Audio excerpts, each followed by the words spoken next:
सोचो जरा, जब एक बच्चा पैदा होता है तो उसके हाथ में ना भगवा होता है नहारा। उसके कान में ना मंदिर की घंटी होती है, ना मस्जिद के अजान। उसकी दुनिया सिर्फ माँ की गोद, बाप का हाथ और भूख लगने पर रो देना होती है। उसे नहीं पता होता हिंदू कौन है, मुस्लिम कौन है।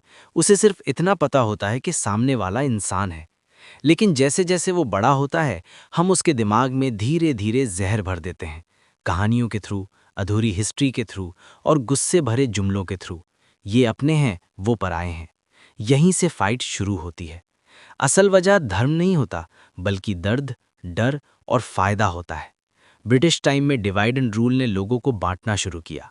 फिर पार्टीशन ने इस बांट को खून से लिख दिया। लाखों लोग मरे, लाखों घर छूट गए, ट्रेनों में लाशें आईं, माँ अपना बेटा खो बैठी, बहन अपना भाई। और उस दर्द को धर्म के नाम के साथ चिपका दिया गया। फिर वो दर्द कहानी बनकर नेक्स्ट जनरेशन को मिला, जैसे विरासत में नफरत मिल रही हो। आज के टाइम में कुछ नेता और नफरत के सौदागर इसी पुराने जख्म को बार बार खुरच कर अपना फायदा निकालते हैं। क्योंकि उनको पता है, डरा हुआ और गुस्से में भरा हुआ इंसान सोचता कम है और लड़ता ज्यादा है। सोशल मीडिया इस आग में पेट्रोल डालता है। आधी वीडियो, झूठी न्यूज़ और एक इंसिडेंट को पूरे धर्म का चेहरा बना दिया जाता है। एक हिंदू गलत करे तो हिंदू खराब, एक मुस्लिम गलत करे तो मुस्लिम खराब। जबकि सच ये है कि गलती इंसान करता है, धर्म नहीं। हिंदू धर्म अहिंसा और करुणा सिखाता है। इस्लाम अमन और भाईचारा सिखाता है। दोनों में माँ की इज्जत है। दोनों में बेकसूर का खून बहाना गुनाह है। दोनों में सच और इंसानियत की बात है। फिर भी हम कुछ गलत लोगों के काम को पूरे धर्म के सिर पर डाल देते हैं, जैसे एक गंदी मछली पूरे तालाब को बदनाम कर दे। फाइट इसलिए होती है क्योंकि हम दूर से देखकर फैसला कर लेते हैं, मिलकर समझने की कोशिश नहीं करते। जब हम पड़ोसी से बात करना छोड़ देते हैं, उसके घर का पानी पीना भी गलत समझने लगते हैं, तब धर्म नहीं, दीवार बनती है।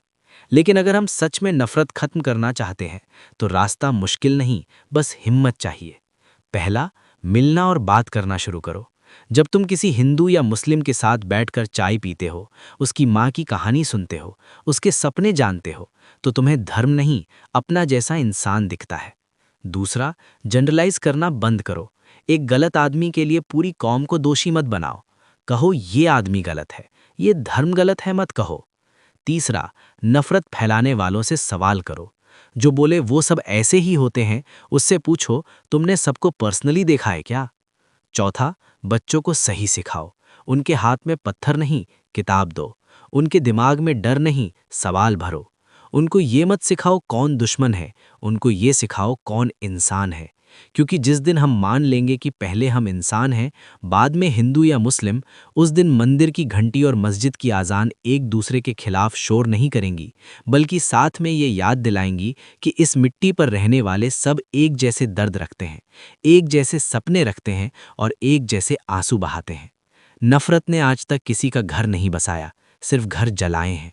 मोहब्बत ने कभी किसी को कमज़ोर नहीं बनाया, सिर्फ जख्मों पर मरहम रखा है। और शायद असली जीत वही होगी जब हम अपने बच्चों को ये विरासत में नफरत नहीं, इंसानियत देंगे, ताकि कल कोई ये ना कहे कि यहाँ हिंदू और मुस्लिम लड़ते थे, बल्कि ये कहे कि यहाँ लोग अलग धर्म के होते हुए भी एक ही दिल से जीते थे।